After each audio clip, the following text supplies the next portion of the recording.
33 வயசு இருக்கும்போது, நான் ஒரு நல்ல பேங்க்ல வேலை பண்ணியிருந்தேன். இன்ஃபாக்ட் அப்ப என்னுடைய சம்பளம் வந்து ரூ. 9,00,000 வருஷத்துக்கு. ஸோ அப்போ வந்து அது ஒரு பெரிய சம்பளம். திடீர்னு ஒரு நாள் வந்து எனக்கு ஒரு வேலை போகுது. ஸோ இந்த வேலை போன உடனே இந்த சிச்சுவேஷனை எப்படி ஹேண்டில் பண்ணணுன்றது வந்து ஒரு பெரிய கஷ்டமான ஒரு சூழல். இத முதல்ல நான் ஒத்துக்கணும். அதுக்கப்புறம் இத நான் போய் ஆக்சுவலா ஃபேமிலில போய் நான் கம்யூனிகேட் பண்ணேன். ஏன்னா என்னுடைய வருமானம் வரும்னு நினைச்சு தான் அங்க ஒரு 3, 4 பேர் வெயிட் பண்ணிட்டு இருக்காங்க. ஸோ இத நான் எப்படி போய் சொல்லுவேன் அப்படின்ற ஒரு கஷ்டம் வந்து எல்லாருக்குமே இருக்கும். இன்ஃபாக்ட் எனக்கு வேலை போன டைம்ல என்னுடைய கொலீக்ஸ்க்கு நிறைய பேருக்கும் வேலை போச்சு.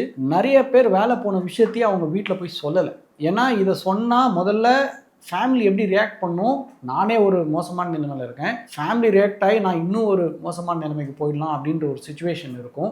அதனால் நிறைய பேர் ஆக்சுவலாக கடைசி வரைக்கும் சொல்லலை. ஸோ இந்த ஒரு பார்ட் வந்து ஒரு மென்னுக்கு வந்து ரொம்ப ஒரு கஷ்டமான ஒரு சூழல். ஏன்னா ஒரு இன்கம் இல்லாத ஒரு ஆணுக்கு வந்து ரொம்ப சேலஞ்ச். ஆக்சுவலாக அது ஒரு ஃபேமிலினால் அதை எடுத்துக்கவும் முடியாது, நம்மளால் அதை போய் கம்யூனிகேட்டும் பண்ண முடியாது. பட் ஃபார்ச்சுனேட்டாக எனக்கு வந்து அந்த ஒரு சேலஞ்சை ஓரளவுக்கு என்னால் சமாளிக்க முடிஞ்சது. காரணம் என்னென்னா, நான் ஆல்ரெடி கொஞ்சம் பேக்கப்பை க்ரியேட் பண்ணியிருந்தேன். ப்ளஸ் எனக்கு எந்த லோன் அவுட்ஸ்டாண்டிங்கும் இல்லாமல் இருந்தனால இதை என்னால் கொஞ்சம் தைரியமாக வீட்டுக்கு போய் சொல்ல முடிஞ்சுது. அதாவது ரிலேட்டிவ் டு அதர்ஸ் என்னால் கொஞ்சம் தைரியமாக சொல்ல முடிஞ்சுது. அதனால தான் நம்ம திரும்ப நம்ம எல்லாருக்கும் எல்லா வீடியோலையும் நம்ம திரும்ப சொல்கிறது என்னென்னா, எங்கேயாவது ஒரு இடத்துல நம்ம வந்து இந்த ஃபினான்ஷியல் பேக்கப்பை கிரியேட் பண்ணுறதுக்கு சின்னதாக ஏதாவது ஒரு விஷயத்தை எடுக்கணும். ஏன்னா இன்னைக்கு வேலை போகிறதுன்றது வந்து ஒரு அப்நார்மலான ஒரு சுச்சுவேஷன் கிடையாது. நிறைய பேருக்கு வந்து ஒரு பிரேக் இன் எம்ப்ளாய்மெண்ட்ன்றது வந்து ரொம்ப நார்மலான விஷயம். அதுவும் இன்னைக்கு இருக்கிற ஏஐ மாதிரி ஒரு சேஞ்சிங் வேர்ல்டில் நான் வேலைக்கு இருப்பேனான்றது திரும்பி வந்தால் தான் தெரியும், அடுத்த நாள் வேலை இருக்குமான்னு போனால் தான் தெரியும். அந்த மாதிரி ஒரு சுச்சுவேஷனில் இருக்கும்போது கண்டிப்பாக எல்லா மென்னும், ஈவன் விமனாக இருக்கட்டும் மென்னாக இருக்கட்டும், ஸ்பெஷலி ஃபார் மென், ஏன்னா மென்னுக்கு இதை வந்து சொல்கிறதுக்கு பெரிய ஸ்பேஸே இல்லை. அண்ட் இது வந்து அவங்களுக்கு ஒரு டேபு மாதிரி கூட இருக்குது. ஸோ கண்டிப்பாக எங்கேயாவது ஒரு இடத்துல நம்ம வந்து ஃபினான்ஷியலாக